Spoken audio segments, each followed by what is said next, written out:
What's going on, guys? Sekapoko here, bringing you another 7 Deadly Sins Hikari no Grand Cross video for our first ever news video for this game. And I wanted to go over two big things that are going to be coming out to 7 Deadly Sins. First, I'm going to be going over the most hyped thing, which is the global announcement for 7 Deadly Sins Hikari no Grand Cross. Hype! So hyped about that. Very, very excited for that to come out. And we've been waiting for about 5 months now. It's going to be coming soon. And then after that, we're going to be going over some of the changes that are happening to the most recent updates of 7 Deadly Sins. So guys, without further ado, let's go ahead and jump right into it.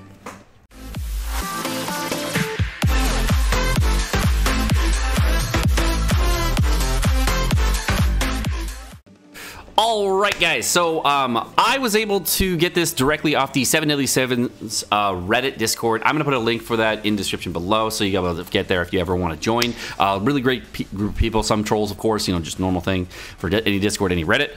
But you know, if you ever want to join, they have lots of information there. We always put it in my Discord as well if you do ever want that. So on this, we actually have a release set up for the entirety of what's happening in 7 Deadly Sins Hikari no Grand Cross and all the fun things there. So going into this, you can see here that they put out a lot of things going out for Netmarble that are coming out for the MMOs that are coming out, 7 Nights or whatever other games are coming out with, and they really wanted to talk about that. But at the very bottom, we have this brand new announcement, which is super hype. Netmarble is preparing its mobile-based game on the 7 Deadly Sins for global launch in the first quarter, that is January to March of next year, which is 2020. Once again, this will most likely get delayed for a few months. So if you did not know, the Korean and Japanese servers have already launched earlier this year. I've been playing since June. It is a super fun game. It is my favorite mobile game right now. Definitely a very fun game. And I'll go over some things that happen in the game as well that you get to see and as well, and I'm also going to be going over a lot of other fun things that you can see. But that's it for the global announcement for 7 Deadly Sins, and now we're going to go into some of the news that's going to be happening right now. Alright, so the most recent content update we got is going to be for the new Gloxinia as well as the brand new Merlin that are being released to the game, and now we have some fun characters to play with. First off, we have Gloxinia, who is going to deal 325% of their damage to a single target and apply bleed for 2 turns. The skill 2 is going to have 180% damage to all enemies and disable attack skills for 2 turns. So the first ability is just a normal single target bleed attack, kind of very similar to Green Jericho's bleed attack, again on single target. And the second ability is basically Gother's attack, where it starts at 120%, then goes to 120% plus a seal, and then the seal on level 2 after that at 180%. His ultimate ability is going to be a 560% of the damage to a single enemy and applies destruction, which increases the damage per debuff on the target. I believe this is also translated as ruin instead of destruction, so there are 2 different ones there. But essentially, more debuffs on target equals more damage. That's really simple. The commandment for this character is in PvP, he's going to grant 30% attack-related abilities reduction to allies and enemies who use more than 2 or more abilities in any single turn. So if you're going to be using a Gother boost and a Gother seal, the Gother is then going to get a 30% attack reduction. And that's attack skills reduction, not a 30% attack reduction. So it's going to lower your penetration, your crit chance, your crit damage, as well as your attack. So all of those are being reduced. It's like getting a reverse Hellbrim buff. So very, very nasty thing. Passive, for each ability for each ally who has survived, the character's defense-related abilities will increase by 5%. So essentially, for every character that's alive on your team, you get 20% extra defense. So it's exactly the same as Hellbrim's passive, except just for defense. And in addition to that, it and the attack-related abilities of the character will increase by 5% for the number of allies who have died. So any team member who has died, you get an increase of 5% attack. So it basically will start at 20% defense, and then it can go to a maximum of 15% attack skills. So you get a large amount of damage on Gloxinia just when your teammates die. So it's a very similar mechanic to how Red Meliodas works for Red Demon Meliodas. So very, very similar there, just more teammates dead, more damage. But okay, next up we got Merlin. Great Magician Merlin will deal 300% damage to a single enemy, and not only and only attack skills can be used for 2 turns. I haven't seen this ability be used yet, but I'm assuming it's very similar to the way Slater does his ability, where he's able to lock out a bunch of put a bunch of debuffs on a character, so they can't use recovery skills or attack skills. Or any buff skills. So there's 3 debuffs there, I believe, that you would get, or not 3 debuffs, non-attack skills, but debuff skills. So I think there's 3 debuffs that you would get off that, maybe more depending on how the debuff works. But I assume that at level 1 it's going to just do damage. I'll have to check that out in a little bit. Skill 2 is going to do 250% of the damage to all enemies and rank down all skills. This is very similar to how Elaine works on her rank 1 and rank 2 abilities. So you actually reduce the ultimate ability of the characters by the number of skills you've reduced. So very, very similar to Elaine. I think there's one other unit that has this ability as well.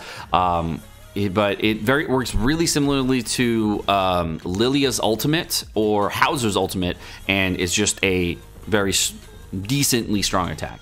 The ultimate ability is going to just be the same as her last 2 versions, where she does max damage 540% to a single enemy and disable attack skills for 2 turns. It's the same as the first 2 Merlins, so there's nothing different there. The Fate combo, of course, is just going to be with Arthur. It's going to be the same. It's going to go up to 630% attack.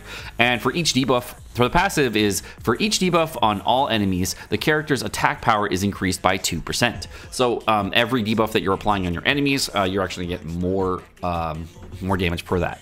So this character would work really well with Red Slater, I guess, but you know, there's going to be a lot of other characters that can do well. I'm not sure what characters you're going to see with this Blue Merlin in PvP. I don't know if she's going to be meta or not, but it doesn't really seem like it, because the current meta is very strong with Valenti and Demon Melee, as well as Lilia. So there's lots of different combinations of those characters that are really, really strong right now. In other news, we're going to have, of course, the Merlin and Gloxinia banner that you can pull for the characters live from the 28th all the way through December 12th. They're going to be, of course, rate up characters for Gloxinia and Infinity Merlin. These characters are usually at a 0.5% rate, so there's going to be a 1% total chance of pulling either of them, so you get a nice rates there for those characters. Most likely in a 3% banner. I don't know yet, because the game is not live for me. I'm still waiting for the iOS problems to be fixed. There's going to be some sales, of course. We get some UR packs that are available with 60 diamonds, SR for 30 diamonds.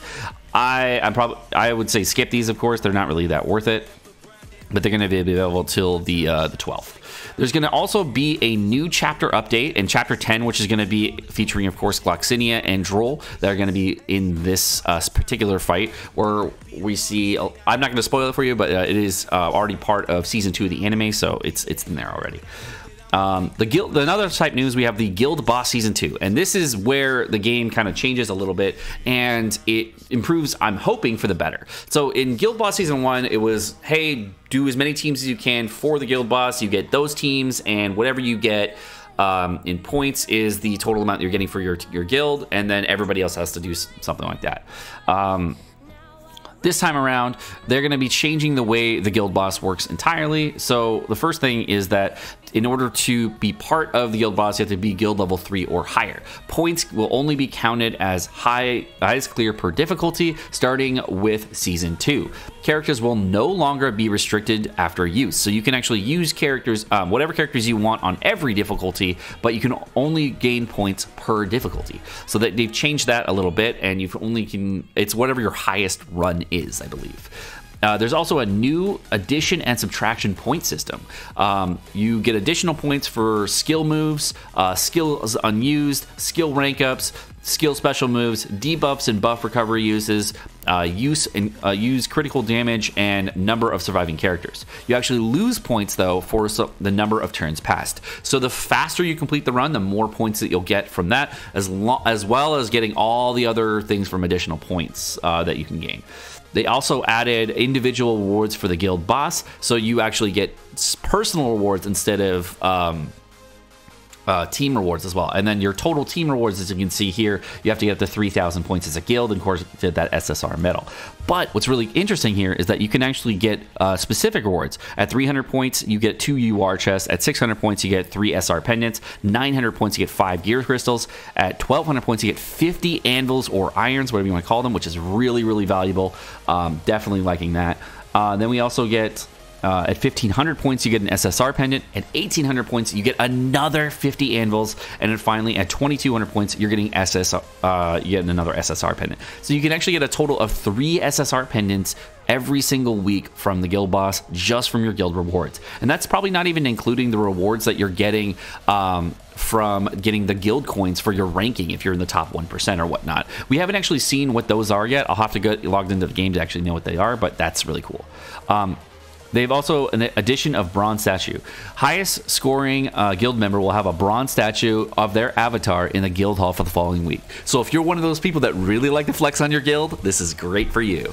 I know who you are in my guild. Added 2 characters to the main pool. Of course, we got Melascula and, of course, the Old Man King, or Fat King, I guess, or the Red Fat King, as we're calling it. So now, if you're wondering, can you get them out of the general pool? The answer is yes. You can also get Demon Meliodas, etc. They also changed the screen when using irons and hammers. It has actually updated for the better, in my opinion. You can see on the right-hand side here what it's going to cost to roll for hammers, instead of having to like switch at the bottom here in order to switch between anvils and hammers, and you can actually improve it on the right hand side. So they're very, very spread out now, which is much better. And then you can see if you wanted to use an anvil or hammer, you can see how many you have remaining prior to using them, which is also very nice to see. We also have a new interface. I know this cut off a little bit, but you know, what can you do? I'll fix it later. Over here, we got more AP pot packs. We have more packs here, more packs here. They just changed the organization. This is just, you know, you can understand what it is there. There is also an improvement to the list screen here. So you can kind of see on the timed mission rewards, you can see what you're going to get or what you would get for bringing people in. It looks like bar visitors now appear throughout the day. They now appear in 3 8-hour intervals instead of 4 4-hour intervals, which is really good. I like that a lot. You can now more easily check their gifts and effects. So now on the left-hand side, you can actually see what their gifts are. So if we clicked this gift button here, and then you click the question mark here, if you click the gift thing here, you can actually see what he requires a gift in order to improve his affection rating. And then if you did hit the question mark thing up here, it shows you what the time slots are coming in and who's coming in for today. And you can even check what Veronica's looking for today, which is really cool. So I like that a lot. They also have changed the way platinum coins or rainbow coins are working in the rainbow shop. The detailed sales schedule of various characters will appear along Coinshop side as usual. This is very different than what's been happening before, and I think it's down here later. No, I didn't put it. We didn't put it in here. So essentially, what's happening for the coin shop is we're going to have 2 different characters that are going to be available in the coin shop every single week from the coins. And in addition to that, we are also going to have another character released every week.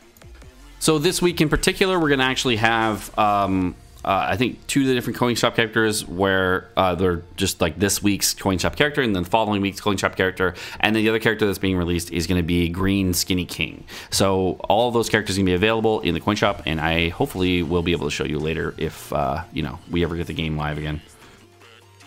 Next up, we have the renewal of the chap stance. So in here, it looks like we're going to have multiple tabs for different raids or possibly different emote sets that we can use, and they're helpful for combat. I really don't know. So we'll have to test that out later. There's also going to be 3 tabs for stamps. Each tab can hold 10 stamps, and added a battle tab for 7 additional stamps. Oh, that's cool. Okay, that's what it says.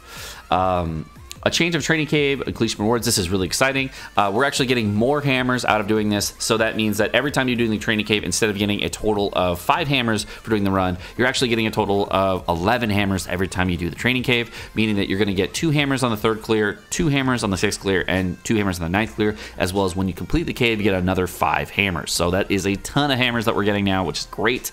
Really, really helpful for grinding out your gear. We also got an added prompt for Gallon command. So with Gallon's commandment, you never really knew who was going to be targeted unless you looked for the debuff on the characters. Now it'll actually just prompt on the screen, hey, Gallon's commandment is hitting this guy, so you'll know immediately. Added a functionality to the event page. Will automatically rearrange event tabs depending on the time left in event progress. So That's cool. Oh, they look different now. So they actually have different icons now. That's better. Oh, that's helpful. Okay, cool. All right, and we're also getting a Chapter 10 gift login celebration, which is great. Okay, so to summarize, there's going to be 10 SR pendants going to be available on the 28th of November, which is, I think, today. It's JP, I don't know, maybe yesterday, I don't know. But I couldn't log in because, you know, servers were down. So, and then we also get a women-only ticket. Then we also had November 29th. On November 29th, we're getting 3 SSR pendants, which is great, and then men-only character ticket. On November 30th, we're getting 100 anvils or irons, which is great, and then SSR or SR ticket. And December 1st, 10 SR pendants again, and then December 2nd, 3 SSR pendants again with women-only and men-only tickets on those days, which don't really, those are kind of lame. And then December 3rd, we're getting 100 irons again, as well as an SR to SSR character ticket, as well as on December 4th, we are getting an SSR, which is the new Holy Knight Deldry. And Deldry, if you did not know, is going to be, we don't know this for sure, but this is what they have from the Reddit Discord. She deals 400% damage to a single target and applies Fatal, which, if you did not know, increases critical damage by 2. It's the same ability that Green King has when he has a very high critical skill on his first ability, so that's why he does so much damage there. His second skill is going to do 250% damage to all enemies and heal 30% of the damage dealt to your ally with the lowest HP, giving you a nice little mini heal that you can give to your friends instead of lifesteal for yourself. So that's kind of cool.